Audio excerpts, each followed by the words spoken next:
बाबा किरोड़ी लाल जी के बारे में मैं कहना चाहता हूं कि हम लोगों ने भी हमारी मांग किरोड़ी लाल जी के पास में 3 बार पहुंचाई है। हम लोग सभी जितने भी अभ्यर्थी यहाँ धरने पर बैठे हैं वे सभी बाबा किरोड़ी लाल जी के पास में गए थे।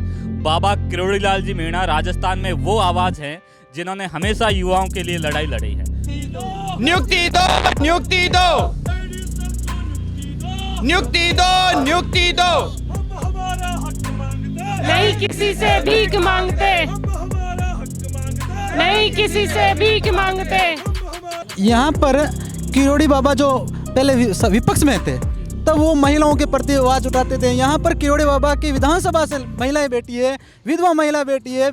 सभी ने सोचा था इन चुनावों के बाद कि अब तो शायद राम राज्य की शुरुआत हो जाएगी, पर किसी ने ये नहीं सोचा था कि राम राज्य में ऐसे वनवास काटने के लिए अपने घरों को छोड़कर युवाओं से लेके महिलाओं तक सबको सड़कों पर बैठना पड़ जाएगा अपनी मांगों को मनाने के लिए। जी हाँ, सही समझा आपने। मेरे साथ आप देख सकते हैं कितने युवा यहाँ पर बैठे हुए हैं, जिनमें युवतियाँ भी शामिल हैं तो युवक भी शामिल हैं और अपनी अपनी मांगों को लेकर धरने प्रदर्शन पर बैठे हुए हैं। लेकिन सरकार और सरकार के जिम्मेदार लोगों के कानों पर कोई जू नहीं रेंग रही है। नमस्कार, मैं हूं चेतना शर्मा और आप देख पा रहे हैं राजस्थान संवाद पर। मैं यहाँ शहीद स्मारक पर बैठी हूँ और यहाँ पर अलग अलग समूह के अलग अलग छात्र, युवा, सब लोग अपनी अपनी मांगों को लेकर धरने पर बैठे हुए हैं। आइए जानते हैं कि क्या है ये मुद्दा और क्यों और कितने दिनों से ये लोग बैठे हुए हैं। सर बताइए। हमारा मुद्दा है अध्यापक भर्ती परीक्षा 2022 और वरिष्ठ अध्यापक भर्ती परीक्षा 2022 में बीए एडिशनल डिग्री प्राप्त चयनित अभ्यर्थियों को नियुक्ति देने के लिए। हम लोग पिछले 12 दिनों से यहाँ धरने पर बैठे हैं। जब इस बार राम राज्य की सरकार बनी थी तो हमें बहुत उम्मीदें थी। इस बार जब 3 दिसंबर को परिणाम आए थे तो हम लोगों ने पटाखा फोड़ के दिवाली की तरह खुशियाँ मनाई थी। हम लोगों को ये अनुमान था कि राम राज्य की सरकार आएगी तो युवाओं के साथ में न्याय होगा और सभी लोगों ने युवाओं के दम पर ही ये सरकार आई और युवाओं ने बहुत सपोर्ट किया था इस सरकार को। हमारी मुख्य मांग ये है कि हम लोगों ने जितने भी विधायक महोदय हैं, माननीय मंत्री महोदय हैं, माननीय मुख्यमंत्री महोदय, उन तक हमारी बात को पहुंचाने की कोशिश की और हमने पहुंचाई भी है। उन लोगों के द्वारा अभी तक हमें केवल और केवल आश्वासन दिया जा रहा है, हमारी मांग की सुनवाई नहीं की जा रही है। तो उन लोगों से हमारी रिक्वेस्ट है कि हमारी मांग को आप लोग तुरंत कार्रवाई के लिए अधिकारियों को निर्देशित करें। अधिकारियों से जब हम लोग मिलते हैं तो अधिकारियों का एक ही कहना है कि आपका मैटर न्यायालय में विचाराधीन है। तो ये मैटर अभी से न्यायालय में विचाराधीन नहीं है, 2017 से न्यायालय में विचाराधीन है। ये राम राज्य की सरकार उस समय भी थी। उस समय उन्होंने 2016 में, 2018 में और 2021 में जो 2016 वालों का संशोधित रिजल्ट आया था, उस समय भी इन्होंने माननीय न्यायालय में विचाराधीन प्रकरण के अधीन नियुक्तियाँ प्रदान की थी और वही की वही सेम स्थिति आज भी कोर्ट में वही है। तो हम भी उन्हीं से रिक्वेस्ट करते हैं कि हमें भी जिस प्रकार आपने पहले नियुक्तियां प्रदान की हैं उसी तरह हमें भी कोर्ट के अधीन प्रोविजनली नियुक्ति प्रदान की जाए। आपको क्या लगता है कि किरोड़ी लाल मीणा अभी पहले तो एक अकेले रह के विपक्षी भूमिका निभा रहे थे, लेकिन अब सत्ता में आ गए हैं और एक वो ही ऐसे नेता हैं जो आप जैसे युवाओं की सुनते हैं, तो आपको क्या लगता है कि आपने ये मामला उन तक पहुंचाने की कोशिश की या फिर वो इस मामले में आपकी कुछ मदद कर सकते हैं? जी, बाबा किरोड़ी लाल जी के बारे में मैं कहना चाहता हूं कि हम लोगों ने भी हमारी मांग किरोड़ी लाल जी के पास में 3 बार पहुंचाई है। हम लोग सभी जितने भी अभ्यर्थी यहाँ धरने पर बैठे हैं वे सभी बाबा किरोड़ी लाल जी के पास में गए थे। बाबा किरोड़ी लाल जी मीणा राजस्थान में वो आवाज़ है जिन्होंने हमेशा युवाओं के लिए लड़ाई लड़ी है।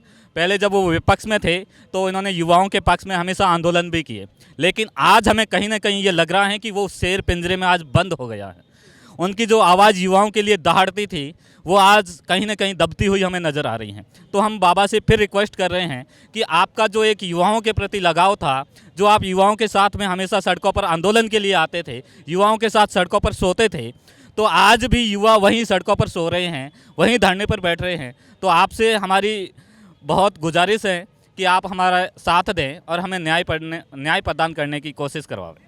तो देखा आपने, सुना आपने किस तरह से इन लोगों का कहना है कि किरोड़ी लाल मीणा ऐसे शख्स थे जो इन लोगों के साथ सड़कों पर सोते थे, इन लोगों का साथ देते थे, ना दिन देखते थे ना रात देखते थे, लेकिन अब उस शेर को पिंजरे में बंद कर दिया गया है। मेरे साथ यहाँ पे कुछ महिलाएं भी मौजूद हैं, मैं उनसे जानना चाहूँगी कि वो किस मानसिक वेदना से गुजर रही हैं इस मुद्दों को लेकर।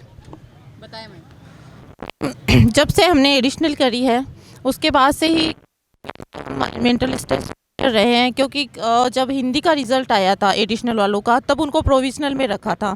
फिर हमारा जो इंग्लिश का रिज़ल्ट आया, क्योंकि एडिशनल एक सब्जेक्ट से की जा सकती है, तब से हम मेंटल स्ट्रेस कर रहे हैं। मतलब इतना है कि मेरा लीवर इन्फेक्शन हो गया है एंग्जाइटी की वजह से, क्योंकि इतना दिन तक तो हमने वेट किया कि क्या रिज़ल्ट आना है, क्या कट ऑफ रहेगी अपना। उसके बाद हमारा सिलेक्शन हुआ, लेकिन वहाँ हमें जब प्रोविजनल रखा जाता है तो आप समझ सकते हो कि जिस एक पोस्ट के लिए हम 5 साल से वेट कर रहे हैं, उसमें हमारा सिलेक्शन हुआ है, लेकिन हमारी जॉइनिंग होल्ड कर दी जाती है, वहाँ हमें प्रोविजनल कर दिया जाता है। तो एक किस दौर से हम गुजरे हैं, ओके, तो वो हम लोगों ने इसके लिए काफ़ी सफ़र किया है। तो सुना आपने किस तरह से लिवर में इन्फेक्शन होने के बावजूद यहाँ पर महिलाएं डटी हुई हैं। मैं और जानना चाहूँगी युवाओं से कि किस तरह से मानसिक वेदनाएं वो यहाँ पर झेल रहे हैं, और सरकार ने जो वादे किए थे वो अब पूरे की पूरी वादा खिलाफ़ी पे उतर आई हैं। न सरकार के वो नेता यहाँ पे ध्यान दे रहे हैं जो इनका साथ देते थे, और कहीं ना कहीं इस सर्दी गर्मी धूप बरसात को झेलते हुए अब ये युवा इतना पस्त हो जाएगा कि लोकसभा चुनाव में आने वाले समय में बीजेपी के लिए बहुत बड़ी मुश्किलें खड़ी होने वाली हैं। मैं आपसे जानना चाहूँगी सर कि आपकी क्या राय है कि क्या ऐसे मुद्दों को अनदेखा करके बीजेपी लोकसभा चुनाव जीत पाएगी? ऐसे जो बेरोजगारों से संबंधित मुद्दे हैं, युवाओं से संबंधित मुद्दे हैं, उनको अनदेखी करके आज तक भी कोई सरकार जीत नहीं पाई है। जब बीजेपी सरकार इस बार आई है बहुमत में, तो उसकी सबसे बड़ी वजह ही ये युवा है, बेरोजगार। उनकी वजह से ही बीजेपी सरकार में आई। कांग्रेस सरकार में पीड़ित थे, और जो युवाओं का युवा कांग्रेस सरकार के खिलाफ थे, उसकी वजह से बीजेपी सरकार में आई। बीजेपी 2 महीने से सत्ता में है, फिर भी युवाओं की नहीं सुन रही है। धरने चल रहे हैं, 4 धरने चल रहे हैं। जब हमारी जो एडिशनल डिग्रीधारियों के पक्ष में बीजेपी पिछली बार थी, तो इस बार क्यों नहीं है? यह सबसे बड़ा प्रश्नवाचक चिन्ह है। और क्यों नहीं है, इसका जवाब मंत्री जी को, अधिकारियों से पूछना चाहिए कि क्यों इनको नियुक्ति रोक रखी है।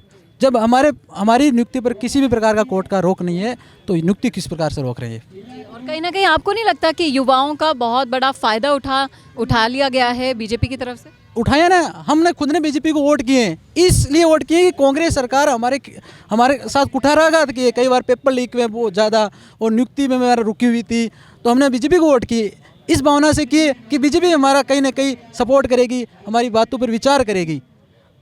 और अब हम धरने पर बैठे हैं। आज 2 महीने हो गए, हम 12 दिन से इस धरने पर बैठे हैं। पहले राजस्थान यूनिवर्सिटी में धरना दिया, केवल फाइनल परिणाम, जो 5 साल से तैयारी करके केवल नियुक्ति के लिए हम धरने पर बैठे हैं। तो ये बड़ी विडंबना है राजस्थान के लिए। वाकई सही कहा आपने कि ये विडंबना है कि आपको जब दरकार होती है, जब आप दर दर भटकते हैं, युवाओं को, आप बेरोज़गारों को आकर्षित करते हैं अपनी लोक लुभान्वित वादों से, और फिर उन वादों को जब निभाने का समय आता है, तब ऐसे इतने सारे लोगों को अपनी मांगों को मनवाने के लिए, उनको चिन्हित करवाने के लिए धरने पर बैठना पड़ता है। और इस वादा खिलाफ़ी का नुकसान बहुत जल्द सरकार को उठाना पड़ सकता है। आप देख सकते हैं कितने सारे लोग यहाँ पर अपनी मांगों को लेकर बैठे हुए हैं, चाहे से उनकी तबीयत खराब हो रही हो, लिवर में इन्फेक्शन हो रहा हो, घर बार सबको छोड़कर यहाँ पर बैठे हुए हैं कि एक दिन तो ऐसा आएगा कि इनकी मांगों को माना जाएगा। हम हमारे चैनल के माध्यम से उम्मीद करते हैं कि जिम्मेदार लोगों तक ये पहुँचे। जी सर, आप कुछ कहना? यहाँ पर किरोड़ी बाबा जो पहले विपक्ष में थे, तब वो महिलाओं के प्रति आवाज़ उठाते थे। यहाँ पर किरोड़ी बाबा की विधानसभा से महिलाएं बैठी है, विधवा महिला बैठी है, पीड़ित महिला बैठी है, कई प्रेग्नेंट हो चुकी है वो महिलाएं यहाँ बैठी है। तो ये विडम्बना, बच्चियाँ बैठी है, तो विडम्बना किरोड़ी बाबा क्यों नहीं दिखाई दे रही है? क्यों बैठे हैं यहाँ पर? वो आए हमारे से मिले, अभी तक नहीं मिले।